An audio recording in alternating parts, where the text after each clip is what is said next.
What is up, guys? Welcome to the Being Beautifully Honest podcast and channel. Thanks for being here, being subbed. If you're not, hit the button, and if you're listening on YouTube, hit the like. It's like walking in the room and hitting that light switch. Let's brighten up the place and get into this conversation.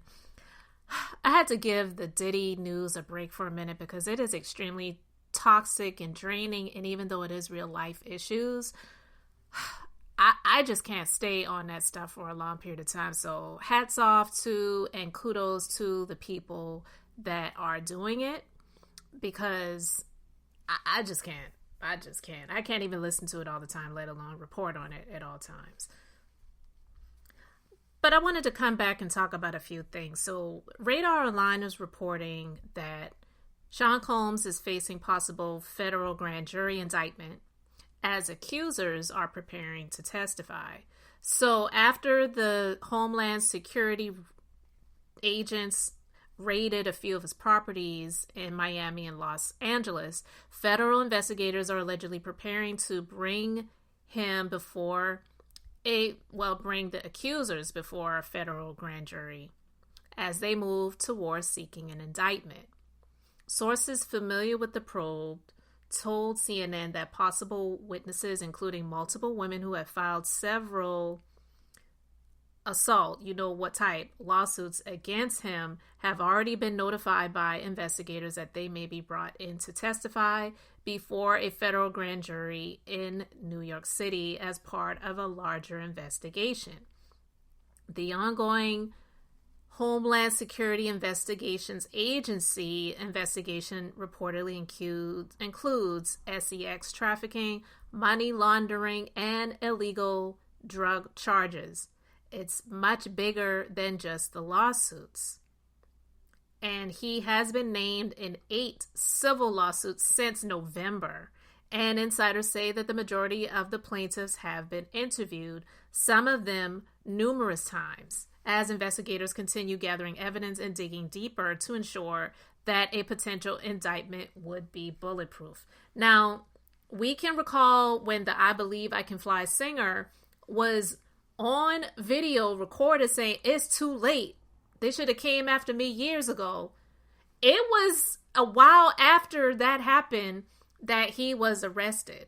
So just because Sean Combs is out here walking free and doing apology videos and whatnot and living his life, it does not mean that bigger things are not to come very, very soon, or maybe later, but that they're not going to happen.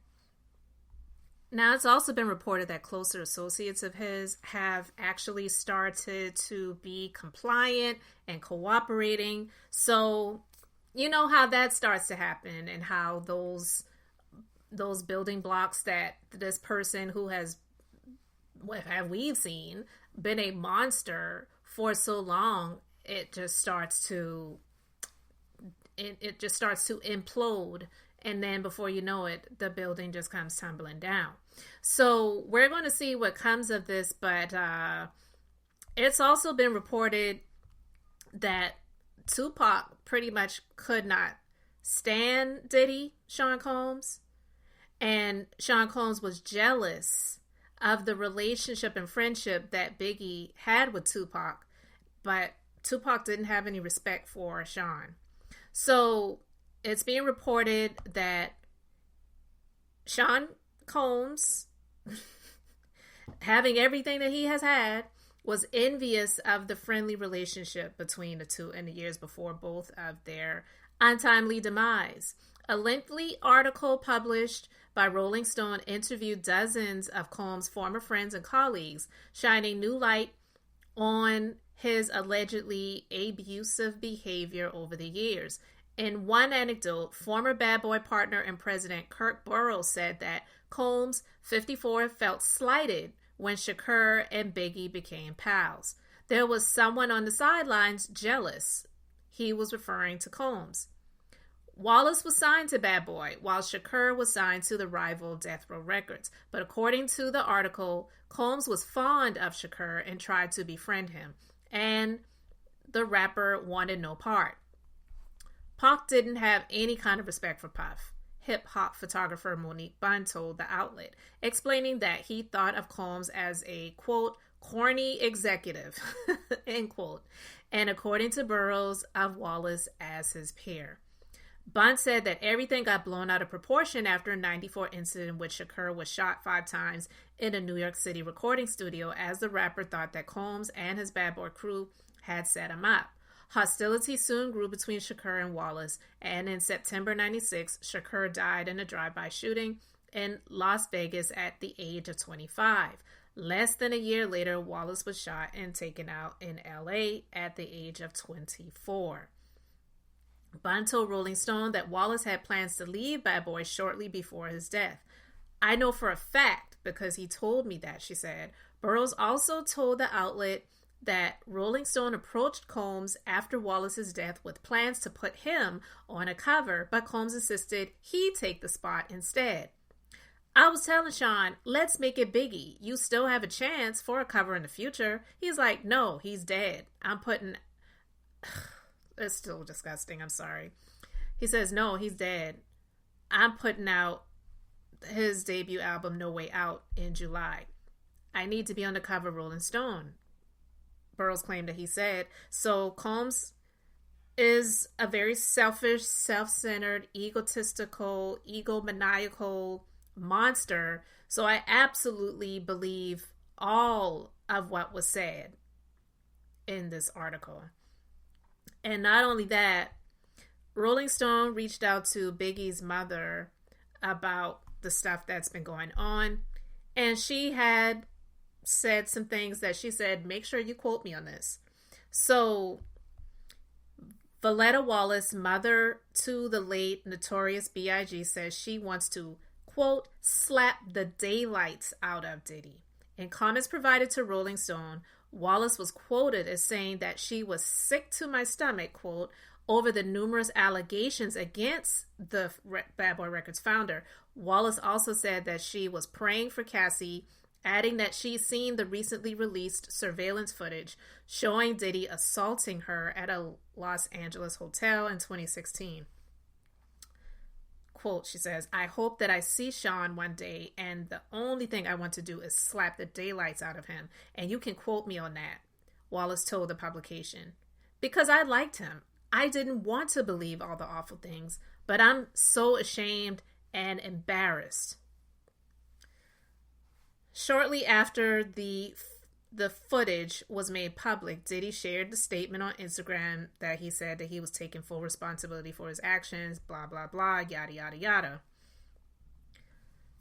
So we know the rumors about Diddy's behavior definitely has been around for some time. And being in that inner circle, they were prone and privy to hearing things more than we who are just on the outside, the outsiders, the viewing public, the viewing audience, people who were fans, supporters, all of that stuff. So I'm quite sure that Biggie's mom heard some things about Diddy, but because at the time it may have been looking like because her son passed away, that he was trying to be supportive and trying to look out for her and his estate. In all actuality, he really wasn't. He was always and at all times looking out for himself. That performance that he did at the MTV Video Music Awards, where it was supposed to be a tribute to Biggie, where he's in the white suit and he's dancing on the stage and all this other stuff, and then in the video, all of that was about himself. I mean, I saw that years ago. I didn't know all of these different allegations about him, but I always saw him as a self-centered bastard who really only cared about himself.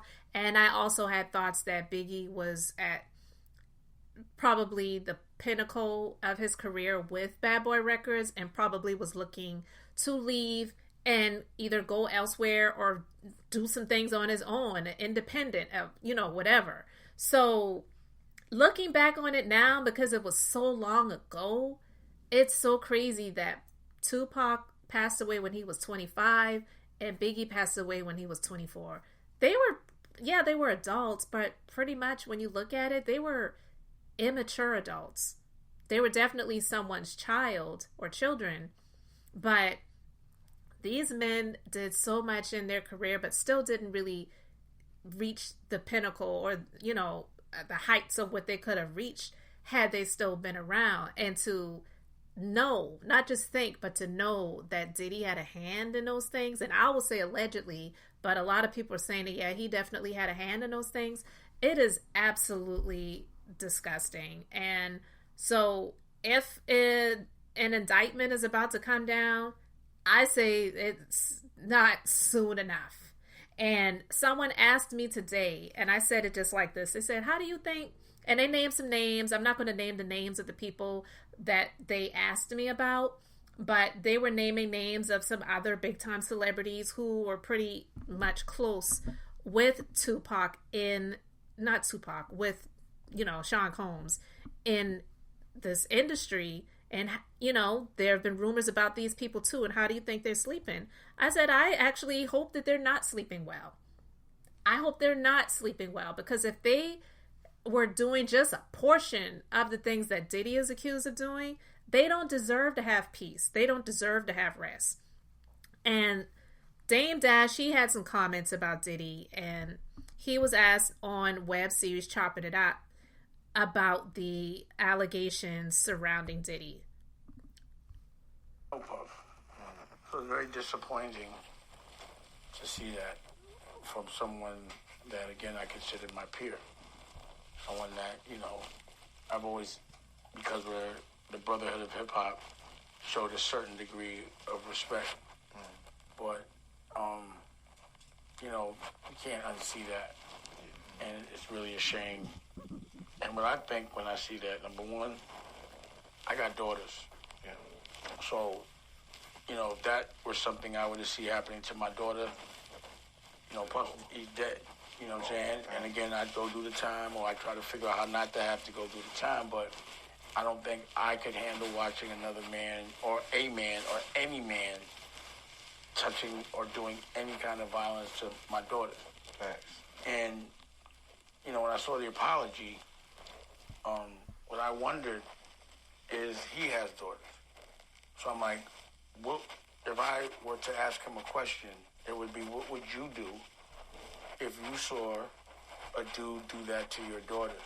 What should that person's punishment be? Because that's what yours should be. Yeah. Now, where it's problematic in a big way, the apology, because just logically, he had already denied all of that stuff. Mm-hmm. So he had already said that, you know, he vehemently wasn't going to say that he ever did any of those things, and it didn't happen. And now, because it came out,